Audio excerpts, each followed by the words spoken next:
Hello बच्चों, कैसे हैं आप सब।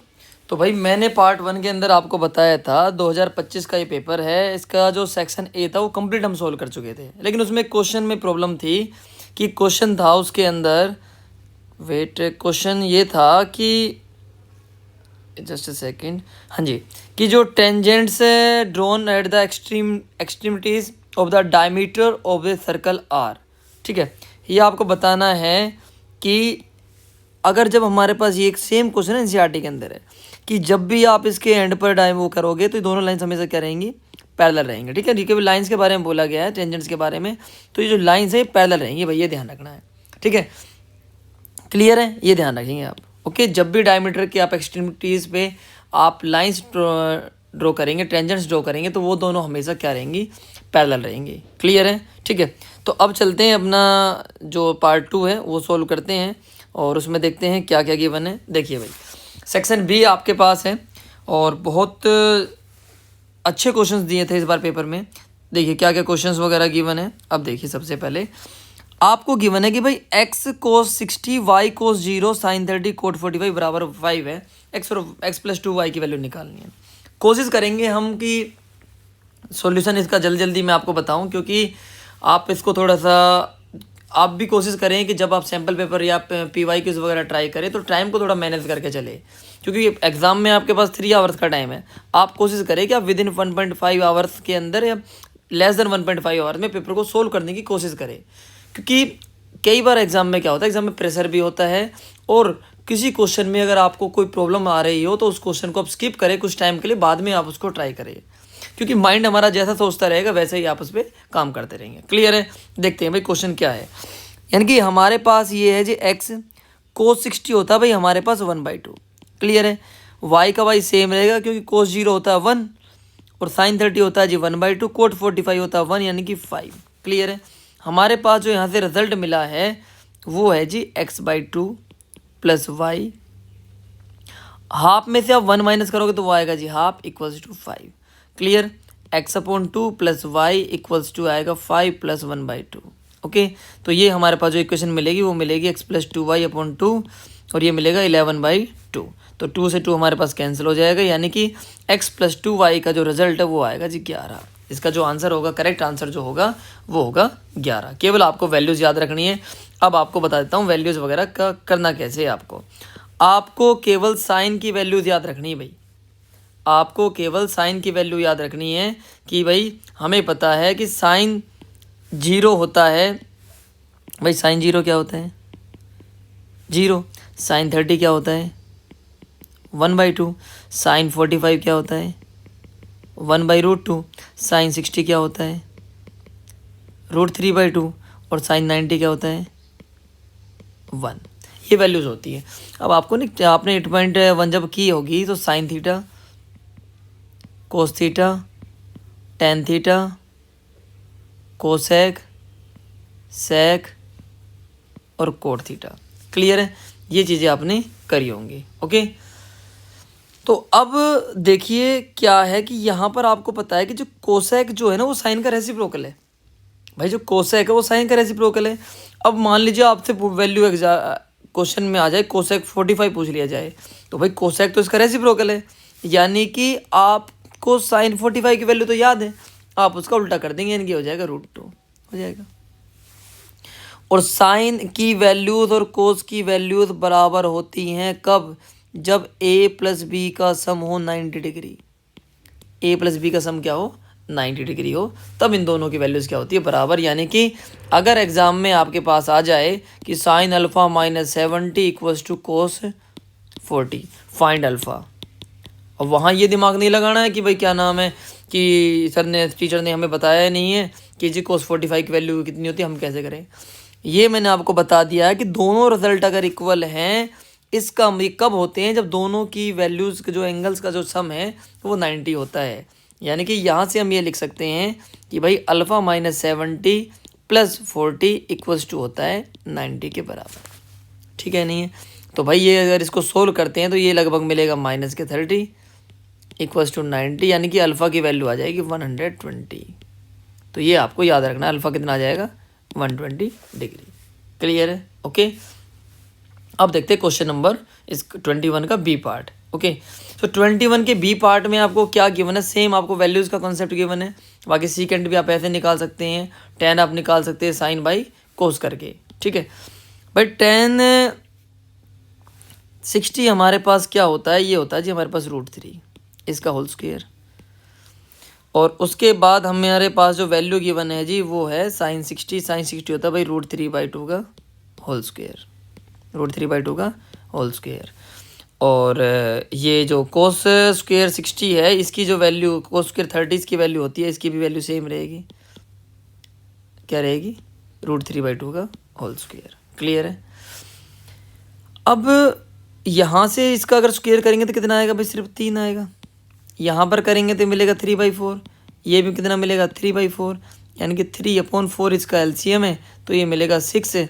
तो इसको जब ऐसे सोल्व करेंगे तो इसके अपॉन 1 आप ले सकते हैं, यानी कि आप लिखेंगे यहाँ से 3/1 × 4/6। तो आप इसको कट कर सकते हैं 2 से, और 2 से इसको कट कर सकते हैं, ये आएगा आपके पास 2। तो इसका जो आंसर होगा वो होगा क्वेश्चन 2। क्लियर है, ये आपको यहाँ से करना है, ठीक है भाई। ओके, अब देखते हैं नेक्स्ट क्वेश्चन। भाई क्वेश्चन नंबर 22 पहले ही पॉलिनोमियल के अंदर मैं इस चैप्टर को डिफाइन कर चुका हूँ, यूट्यूब के ऊपर आप जाके देख सकते हैं। अब देखिए क्या है इस क्वेश्चन के अंदर, कि सबसे पहले तो जी हमें दे रखा पॉलिनोमियल, इस पॉलिनोमियल के आपको निकालने, जीरोस बोले रूट्स बोले, कैसे निकालेंगे। सबसे पहले तो आप इसको लो जी 1, ठीक है, इसका डिनोमीटर क्या करेंगे 1, क्योंकि इनको जो फ्रैक्शन है उसको रिमूव करो, सबसे सिंपल वो है। तो इसको करेंगे 3x² + 4x - 4। ओके भाई, पहले नंबर की मल्टीप्लाई लास्ट नंबर से करेंगे तो प्रोडक्ट आएगा जी -12x², और सम आएगा भाई 4x। सम कितना आएगा 4x। तो पहला नंबर बिल्कुल एज इट इज़ है, लास्ट नंबर भी बिल्कुल सेम है। अब ऐसे दो नंबर सोचिए जिनका प्रोडक्ट 12 होता हो, -12, और सम कितना होना चाहिए 4। तो ऐसे कौन कौन से नंबर है, तो ऐसे दो नंबर हमारे पास मिलेंगे, बताइए कि ऐसे कौन से नंबर हैं। तो वो होंगे हमारे पास 6x - 2x। क्लियर है नहीं भाई, 6 × 2 = 12 होता है, -12, और 6 से 2 माइनस करोगे तो क्या मिलेगा 4। अब इन दोनों नंबर में से क्या कॉमन आ रहा है भाई, 3x कॉमन आ रहा, नहीं आ रहा, तो ये मिलेगा x + 2। यहाँ से -2 कॉमन लोगे, ये भी मिलेगा x + 2। जब भी आप फैक्टर कर रहे हो तो हमेशा ये दोनों सेम आने चाहिए, जो बाहर है उनको ब्रैकेट में रखेंगे और जो अंदर है उनको ब्रैकेट में रखेंगे, यानी कि ये तो हमारे पास आ गए इसके फैक्टर्स। ओके, अब निकालेंगे आप इसके जीरोज़ निकालने के लिए कुछ भी नहीं करना, 3x - 2 को 0 के इक्वल मानेंगे, 3x हो जाएगा प्लस का 2, और x की वैल्यू आएगी भाई 2/3, यानी कि यहाँ से x की वैल्यू आएगी -2। क्लियर है नहीं, तो ये 2/3 और -2 है, ये होंगे इसके जीरोज़। क्लियर है नहीं, आपको वेरीफाई के लिए बोला जाए कि भाई वेरीफाई करना कोफिशिएंट्स के साथ, ठीक है, तो उस केस में आपको मैंने बताया हुआ है कि अल्फ़ा + बीटा होता है -b/a, और अल्फ़ा बीटा होता है c/a, ठीक है। और सिंपल अगर आपको करना तो इन वैल्यूज़ को, इन जीरोज़ को इनके अंदर पुट करके देख लेना, अगर रिजल्ट आपको 0 मिल रहा है तो मतलब आपका आंसर सही है। क्लियर है, आई होप आपको समझ में आया होगा। अब करते हैं हम नेक्स्ट क्वेश्चन, क्वेश्चन नंबर 23 की बात करेंगे। देखिए देखो, क्वेश्चन की ना स्टेटमेंट अगर आप समझ जाते हैं तो मतलब आप कर पाएंगे, ठीक है। सबसे ज़रूरी है स्टेटमेंट, उसको समझना ही, मतलब 90% आपने क्वेश्चन कर दिया, मेरा मानना ये है। भाई मैथ के अंदर आपको पता लग गया क्या है, उसके बाद तो फॉर्मूला अप्लाई करना है बस। तो क्वेश्चन को समझना कैसे है, जब आप स्टेप बाय स्टेप क्वेश्चन को पढ़े तो उसके बाद उसको ड्रॉ कर, जो अगर फिगर बनाना तो फिगर बनाइए, बना जो कुछ गिवन है उसको लिखिए, जो प्रूव करना है, फाइंड करना है, जो भी है, ठीक है। क्या कहते हैं कि जब coordinates of the centre of a circle, भाई हमारे पास एक सर्कल ले लेते हैं हम यहाँ से, ठीक है, कि हमारे पास गिवन है भाई एक सर्कल है ये वाला, ठीक है जी। अब इस सर्कल में बोला गया है कि जी इसके जो सेंटर्स हैं, इसके जो सेंटर हैं वो गिवन है हमें भाई 2a, a - 7, ठीक है जी। Find the values of A, value और वैल्यूज, अगर वैल्यू यहाँ पे ए की वैल्यू एक भी हो सकती है और एक से ज़्यादा भी हो सकती है, क्योंकि पता नहीं क्वाड्रेटिक बनेगी या नहीं बनेगी, क्या होगा। If the circle passes through the point, और सर्कल जो ये है ये पास कर रहा है इस पॉइंट से जिसके कोऑर्डिनेट्स गिवन है 11, -9 भाई, इस वाले पॉइंट से, ठीक है। दोनों पॉइंट्स को मैं दिखाता हूँ, ये हमारे पास सेंटर है, ठीक है जी। और ओके, तो ये हमारे पास सेंटर है, तो यहाँ से याद रखेंगे ये वाली जो डिस्टेंस है ना, ये अब देखेंगे। और डायमीटर दे रखा भाई 10√2। अब डायमीटर अगर 10√2 है तो रेडियस क्या हो जाएगी, रेडियस के केस में 2 से डिवाइड करेंगे यानी कितना आ जाएगा 5√2। 2 पॉइंट्स दे रखे हैं, दोनों पॉइंट्स में क्या निकालना, डिस्टेंस निकालनी है, और डिस्टेंस निकाल के इसका आंसर हम निकाल सकते हैं यहाँ से। अब देखिए क्या करना है। देखो सबसे पहले आपको पता है कि जो डिस्टेंस फॉर्मूला वो होता है हमारे पास x2 माइनस x1 का whole square plus y2 minus y1 का होल स्क्वायर। ठीक है भाई, ये आपको पता है। अब ये हमारे पास है x1, ये हमारे पास है y1, ये हमारे पास है x2 और ये हमारे पास है y2, यानी कि ये आएगा जी 11 माइनस 2a का होल स्क्वायर प्लस दूसरा हमारा है -9, इसमें से इसको माइनस करेंगे तो माइनस का आ जाएगा और ये आ जाएगा प्लस का। कोई दिक्कत है भाई, हमने क्या किया है 11 में से इसको माइनस किया है, और सेकंड नंबर हमारे पास है -9 में से हमने इसको माइनस किया है। ठीक है, जब माइनस करेंगे तो माइनस माइनस क्या हो जाएगा प्लस, और इक्वल्स टू में रख दिया मैंने 5√2 के बराबर, क्योंकि वही हमारे पास इसकी डिस्टेंस गिवन है। ठीक है जी, अब जब आप इसका स्क्वेयरिंग बोथ साइड कर रहे होंगे तो इसका स्क्वेयर तो आ जाएगा 50 भाई, 5 का तो 25 हो गया, √2 का 2 होगा। क्लियर है, इसका स्क्वायर रूट यहाँ से कैंसिल हो जाएगा क्योंकि स्क्वायर रूट आप कर चुके हो। अब 11 माइनस 2a है, इसका a माइनस b का होल स्क्वायर क्या होता है a स्क्वायर, यानी कि 11 का स्क्वायर होता है 121, इसका स्क्वायर होता है 4a स्क्वायर माइनस 2ab यानी कि 2 2 जा 4, ये होगा 44a। ठीक है जी, प्लस अब इसको आपको सोल्व करना है तो देखो आप इसको थोड़ी देर मैं यहाँ पे लिख देता हूँ कि भाई -9, और ये हमें यहाँ से गिवन है कि -9 + 7 ये हो जाएगा जी -2 - a का होल स्क्वायर। ठीक है, और ये बात याद रखें कि जब आपके पास ब्रैकेट के अंदर दोनों ही टर्म्स नेगेटिव में तो आप a + b का होल स्क्वायर वाली ही आइडेंटिटी अप्लाई करें। ऐसा क्यों करते हैं, क्योंकि अगर आप यहाँ से माइनस कॉमन लोगे ना तो ये कुछ ऐसा मिलेगा 2 + a का होल स्क्वायर। ठीक है जी, तो ये आप यहाँ से याद रखें। तो नेगेटिव की पावर जब इवन होती है तो वो हमारे पास क्या हो जाता है, पॉजिटिव हो जाएगा। क्लियर है, तो अब इसमें आप आइडेंटिटी लगाएंगे a + b का, तो ये हो जाएगा जी 4 + a² + 4a। ठीक है भाई, थोड़ा इसको सिंप्लीफाई करते हैं, क्या मिलेगा यहाँ 50 मिलेगा। अब ये a² 4a² + 1a² ये हो जाएगा 5a², 44 और 4 ये मिलेगा जी -40 है, और अब उसके बाद बच गया हमारे पास 125। ठीक है जी, अब इतना करने के बाद अब आप क्या करेंगे जी, ये हो जाएगा 5a² के 40a और प्लस का मिलेगा 75 यानी कि =0। 75 क्यों किया, क्योंकि हमारे पास जब ये 50 इधर जाएगा तो राइट साइड में, तो उसको में क्या हो जाएगा माइनस हो जाएगा यहाँ से। ठीक है, अब देखिए, अब आप इसमें से देखो अगर कोई नंबर कॉमन आ रहा तो आप कॉमन ले लीजिए। तो कॉमन अगर हम लेते हैं 5 तो ये मिलेगा a² माइनस के 8a + 15 =0।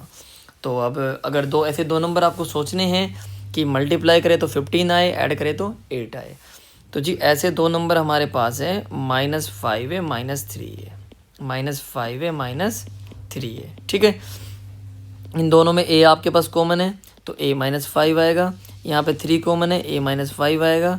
सेम लास्ट क्वेश्चन की तरह बन गया a -5, यानी कि a की दो वैल्यूज आ गई 3 और 5, जैसा कि मैंने आपको बताया था कि a की वैल्यू 1 भी हो सकती है और 2 भी हो सकती है, डिपेंड करता है क्वेश्चन के ऊपर कि क्या कंडीशंस की बने। ओके, ठीक है जी, अब करेंगे हम क्वेश्चन नंबर 24। देखिए भाई, तो क्वेश्चन नंबर 24 में आप ना इसको पोज कर लेना, अगर कहीं से आप मतलब थोड़ा नोट भी कर लेना, क्योंकि 25 का पेपर आपको हेल्प करेगा बेटा, क्योंकि ये ना आप देखोगे तो PYQs वगैरह देखोगे तो लगभग आपको 60% हेल्प मिलती है लास्ट पेपर से। जैसे 25 का अगर 24 का देखोगे तो 25 उसका तरह था। ठीक है, 23 का देखोगे, ठीक है, ऐसे पेपर्स आप देखोगे तो आपको हेल्प मिलेगी। क्लियर है, अब देखते हैं नेक्स्ट क्वेश्चन, क्वेश्चन नंबर 24। तो क्वेश्चन नंबर 24 क्या कह रहा है वो देखते हैं। ठीक है, देखो ऐसे ना ट्रायंगल्स के जो क्वेश्चन है बहुत एक में 1 या 2 क्वेश्चन ही पूछे जाने, तो थोड़ा सा ध्यान से आप करोगे तो क्वेश्चन इसलिए हो जाएगा। ठीक है, क्योंकि जो मेन जो एक्सरसाइज थी 6.4 और 6.5 वो इन्होंने डिलीट कर दिया। ठीक है, अब क्वेश्चन को समझना है, बस समझ में देखो वही है, क्वेश्चन को समझना है तो आप इजीली कर पाओगे भाई। कहता है कि भाई ABC और PQR दो ट्राइंगल है। भाई ये हमने बना दिया ABC और ये मैंने बना दिया जी PQR। ये ABC है और ये मेरे पास है जी पी क्यू आर। ठीक है भाई, क्लियर है। अब ये क्या कहता है कि जी ए बी की वैल्यू है 6, सॉरी ए बी की वैल्यू दे रखी है 6, बी सी की वैल्यू दे रखी है भाई 4 और ए सी की वैल्यू दे रखी है जी 8। ठीक है जी, ये 3 वैल्यू दे रखी हैं और पी आर की वैल्यू और दे दी इसने 6। अब मुझे बताओ, जब triangle A B C P Q R के सिमिलर है तो एंगल ए इसके बराबर होगा, बी वाला मैं 2 डाल देता हूँ मैं तो ये क्यू के बराबर होगा, आर वाले में 3 कर देते हैं मतलब ये आर के बराबर होगा। ठीक है, अब हो गया क्वेश्चन। बस मुझे ये बताओ कि इसकी जो साइड्स होंगी वो भी इसी तरीके से प्रोपोर्शनल होंगी। अब ये साइड वाला जो कंसेप्ट है वो तो थोड़ा बता देता हूँ आपको क्या करना है। भाई एंगल ए यहाँ पर सिंगल 1 है तो मतलब इसके सामने कौन सी साइड है, बी सी है या नहीं है। तो यहाँ भी 1 के सामने कौन सी साइड है, क्यू आर है या नहीं है। 2 के सामने कौन सी साइड है, ए सी है या नहीं है। 2 के सामने कौन साइड है, पी आर है या नहीं है। यहाँ पर 3 के सामने क्या साइड है, ए बी है या नहीं है। और यहाँ पर 3 के सामने कौन सी साइड है, पी क्यू है या नहीं है। क्लियर है नहीं, ओके ठीक है भाई। अब येलो कलर देख लेते हैं, येलो विजिबल होगा नहीं सर, देख लेते हैं एक बार ट्राई करके। अब बी सी की जो वैल्यू वो दे रखी 4, ठीक है जी, और क्यू आर की वैल्यू हमें पता नहीं है तो क्यू आर को हम क्यू आर सेम रखते हैं जी। ठीक है, ए सी हमारे पास है 8 और पी आर हमारे पास है जी 6, ए बी हमारे पास है 8 और पी क्यू हमारे पास नहीं है और हमें जो कि क्यू आर और पी क्यू ही चाहिए। तो भाई ये बताओ, अब ये वाला रिजल्ट और ये वाला रिजल्ट दोनों आपस में बराबर होंगे नहीं होंगे। भाई होंगे, क्योंकि सब कुछ रिजल्ट बराबर है। आपने infinitely manage solution coincident lines के अंदर किया था या नहीं किया था ये, ठीक है नहीं है। तो मुझे बताओ कि जब इन दोनों को मैं सोल्व कर रहा होऊंगा तो वही 4 से कैंसिल हो जाएगा 2 टाइम्स, 2 से कैंसिल हो जाएगा 3 टाइम्स, यानी कि क्यू आर की जो वैल्यू आ गई भाई 3, यहाँ पे जो क्यू आर था इसकी वैल्यू आ गई भाई हमारे पास 3। कोई दिक्कत, ठीक है। अब उसके बाद अगर आप इन दोनों को सोल्व करते हो, ठीक है, तो इन दोनों को सोल्व करने के लिए आप क्या करोगे, इन दोनों को 8 से 8 कैंसिल हो गया, नहीं हुआ, हो गया। तो पी क्यू की वैल्यू कितनी है भाई, पी क्यू की वैल्यू कितनी आएगी इस बार, 6 आएगी नहीं आएगी। ठीक है, क्लियर है यहाँ तक, ओके ये ध्यान रखना है। बट एक बार हम ये चेक कर लेते हैं कि ए बी की जो वैल्यू थी, ए बी की वैल्यू हमारे पास हो रही 6 थी यहाँ पे भाई, ये जो ए बी था ना यहाँ पे ए बी की वैल्यू 6 थी। तो ये हो जाएगा भाई, यानी कि हमारे पास मिला 8/6 और 6/PQ। ठीक है, तो 2 से काट देते हैं भाई, ये आएगा 4 और ये आएगा 3। ठीक है, फिर 2 से इसको फिर काट देते हैं, कितना आएगा 3 और ये मिलेगा जी हमारे पास 9/2 यानी कि 4.5। इसकी जो वैल्यू मिली है 4.5 और इसकी जो वैल्यू मिली है 3 यानी कि 3 आई थी ना इसकी वैल्यू, हाँ जी। तो लगभग ये आपके पास कितना आ गया 7.5 आएगा आंसर। ठीक है जी, ओके आई होप आपको समझ में आया होगा। तो सिमिलर वाले क्वेश्चंस में अंदर आपको ज़्यादा परेशान नहीं होना है, आपको ट्राई करके जाना है, ऐसे क्वेश्चन ही आएगा। ठीक है, ज़्यादातर इसमें क्वेश्चन अब इतने अच्छे लेवल के क्वेश्चन बचे नहीं है। बाकी अपना बीपीटी है, बीपीटी आप देख के जाएँ, बहुत अच्छा रहेगा। ठीक है, अब करते हैं नेक्स्ट वाला क्वेश्चन। प्रूफ वाला हो या वैल्यू निकालने वाला, जो भी आपको आसान लगता है आप उस तरीके से क्वेश्चन को ट्राई कर लेना। ठीक है जी, अब देखते हैं अपना भाई क्वेश्चन नंबर 24 का बी पार्ट है और 5 क्वेश्चन आते हैं इसके अंदर, और जिनमें शायद आपको 2 क्वेश्चंस के अंदर आपको इंटरनल चॉइस मिलती है। ठीक है, मतलब लेवल जो है पेपर का वो बिल्कुल ही बेकार, मतलब बिल्कुल ही आसान बना दिया ताकि हर बच्चा कर ले। ठीक है, अब देखिए भाई इसका 24 का और पार्ट में क्या गिवन है कि भाई क्यू आर और Q R upon Q S और Q T upon P R, ये वाला तो रिजल्ट दे रखा भाई इसका बराबर। ठीक है, और ये रिजल्ट बराबर है एंगल 1 बराबर दे रखा है एंगल 2 के। यानी कि आप अगर देख रहे होंगे इस ट्राइंगल के अंदर भाई एंगल 1 और एंगल 2 आपस में बराबर है, यानी कि एंगल 1 के सामने जो साइड है वो है जी पी आर और एंगल 2 के सामने जो साइड है वो है भाई पी क्यू। ये चीज़ तो हमें पता लग गई है, बस ये पता लग गई तो क्वेश्चन हो ही गया। ठीक है नहीं, अब देखते हैं भाई in triangle P Q are, P Q S डाल देते ना, पी क्यू एस, हाँ पी क्यू एस अभी मान बत एंड क्यू आर टी।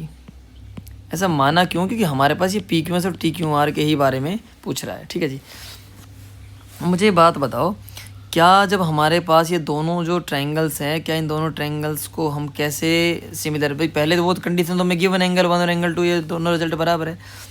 अगर पूरा लिखता हूँ मैं यहाँ से, यानी कि Q R upon Q S, Q R upon Q S, और पूरा यहाँ से मैंने लिखा क्या, Q T upon P S, Q T upon P S. ठीक है, अब इतना करने के बाद आपको ये क्या यहाँ से क्या रिजल्ट लगता है कि भाई जो पी आर की जो वैल्यू है, सुनो थोड़ा सा ध्यान से देखेंगे क्वेश्चन को। क्यू आर हमारे पास कहाँ पे है भाई, क्यू आर हमारे पास ये टोटल है, पेन चेंज कर देता हूँ, क्यू आर हमारे पास क्या ये रिजल्ट है, और क्यू एस हमारे पास कहाँ पे है, क्यू एस हमारे पास है छोटे वाला केस यानी कि ये वाला। ओके, दूसरा हमारे पास जो कंडीशन है वो है क्यू टी। क्यू टी अगर आप मानेंगे यानी कि क्यू टी हमारे पास क्या है, कंप्लीट है, और क्यू पी हमारे पास कितना, ये यानी कि हमारे पास आएगा क्यू पी आएगा, ये सॉरी ये वाला। ठीक है जी, ये क्या आएगा रिजल्ट, क्यू पी। ओके, तो अब कुछ नहीं करना आपको, Q R upon Q S और क्यू टी अपॉन ये जो क्यू पी या पी क्यू एस की वैल्यू हम ऑलरेडी लिख चुके, क्या लिख चुके हैं, पी आर। तो भाई एंगल 1 जो है दोनों ट्रायंगल्स के अंदर कॉमन है या नहीं है, ये साइड हो गई नहीं होगी, इसको एंगल को यहाँ बोलेंगे नहीं बोलेंगे, एस एस लग गया नहीं लग गया, तो भाई S S congruence similarity of criterion we can say that these two triangles are similar. Okay, I hope आपको समझ में आया होगा। ओके, चलते हैं अपने नेक्स्ट क्वेश्चन पे।